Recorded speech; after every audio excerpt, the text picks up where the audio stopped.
Hello friends, आज आपण बघणार आहोत इन्स्टंट डोसा। हा डोसा आपण मूग डाळीपासून बनवणार आहोत।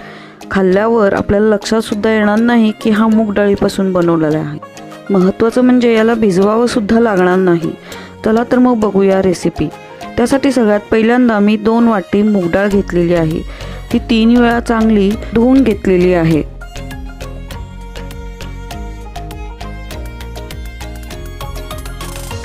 धुवून झाल्यावर ते अर्धा ते 1 तास भिजवून ठेवा। आता एका मिक्सरच्या भांड्यामध्ये 4-5 मिरच्या, 5-6 लसूण पाकळ्या, अर्धा इंच अद्रक आणि थोडी कोथिंबीर घालून बारीक करून घ्या।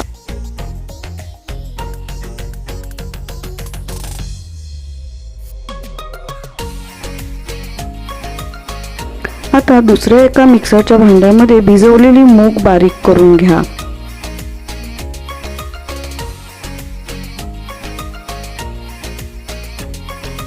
पिठाचा दाटसरपणा शक्यतो पातळसरच ठेवावा, जेणेकरून आपल्याला तव्यावर लॅडर पटकन फिरवता येईल। आता या पिठामध्ये आपण बनवलेले हिरव्या मिरचीचं पेस्ट घालून घ्या। थोडंसं चवीपुरतं मीठ घालून घ्या आणि त्यानंतर धने जिरेची पावडर 1 चमचे घालून घ्या। हे सगळं छान मिक्स करून घ्या आणि एकीकडे तवा गरम करायला ठेवा। तवा गरम झाला की त्याच्यावर मिठाचे पाणी शिंपडून टिश्यूने किंवा कपड्याने पुसून घ्या।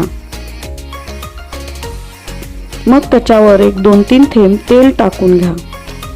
ते तेल देखील टिश्यूने पुसून घ्या, म्हणजे ते तव्याला ग्रीसिंग होईल। आता एका मोठ्या पळीमध्ये डोसा बॅटर घेऊन ते गरम तव्यावर छानपैकी गोल गोल पसरून घ्या।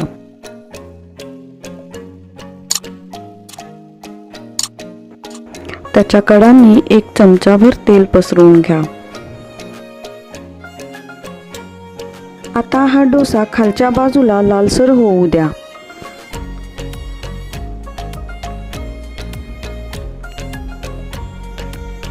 एकदा का हा लालसर सोनेरी तपकिरी झाला की मग याला उलटण्याने किंवा स्क्रॅपरने चारी साइडून स्क्रॅप करून घ्या।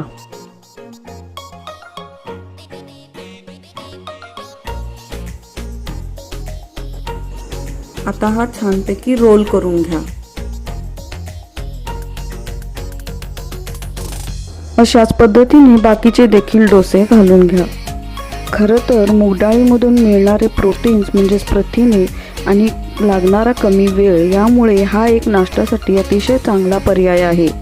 तसंच अचानक येणाऱ्या पाहुण्यांसाठी हा झटपट होणारा डोसा करण्यासाठी एक चांगला पर्याय आहे। मग हा इन्स्टंट डोसा नक्की करून बघा आणि माझ्या चॅनलला सबस्क्राईब करायला विसरू नका। शेअर करा, कमेंट करा, लाईक करा। थँक्यू।